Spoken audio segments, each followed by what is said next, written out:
Hey, church family, we're here again for our daily updates and devotions. As far as updates, there's nothing really has changed. We're still a stay-at-home state.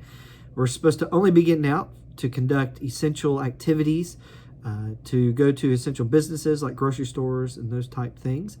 So nothing really has changed our day-to-day operations as a church. We are still collecting supplies to give to people in need. So if you or your family, or if you know someone in need, please let us know. We do have some things set aside to help people during this time, so we ask that you let us know at the church office. You can call the church office or email us so that we can better be prepared in helping people during this time. All right, so let's get into our devotion. Our devotion today comes from Proverbs chapter 4, verses 1 through 9. So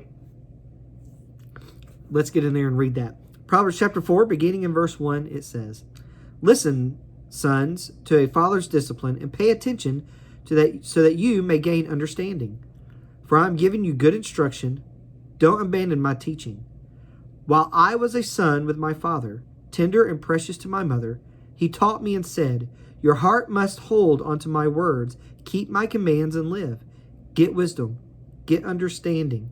Don't forget or turn away from the words from my mouth. Don't abandon wisdom, and she will watch over you. Love her, and she will guard you. Wisdom is supreme, so get wisdom. And whatever else you get understanding. Cherish her, and she will exalt you. If you embrace her, she will honor you. She will place a garland of favor on your head. She will give you a crown of beauty." Solomon talks very highly of wisdom.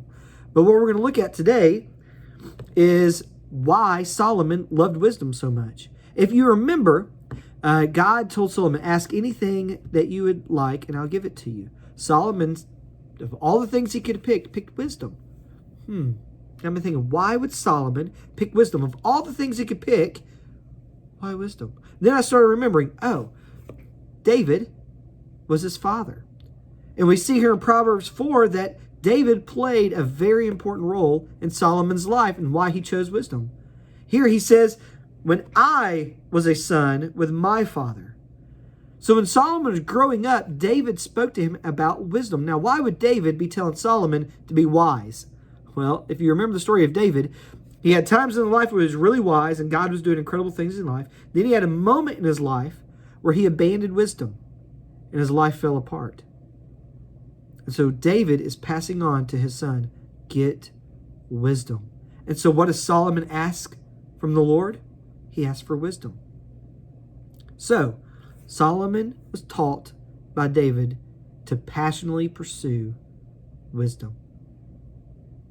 So David, his words and his actions impacted generations, impacted Solomon, who is now teaching his son.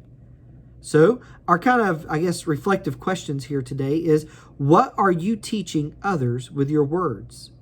And what are you teaching others with your actions? See, people will listen to you, but they also watch you.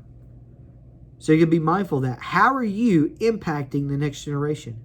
Because whether you want to admit it or not, whether you want to realize it or not, or whatever you want to do, you are impacting the next generation with your words and actions.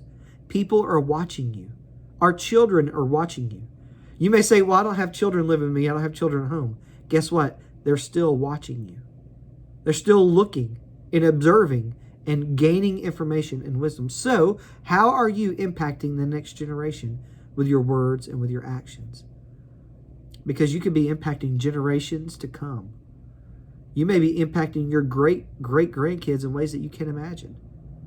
So we need to be wise by seeking wisdom.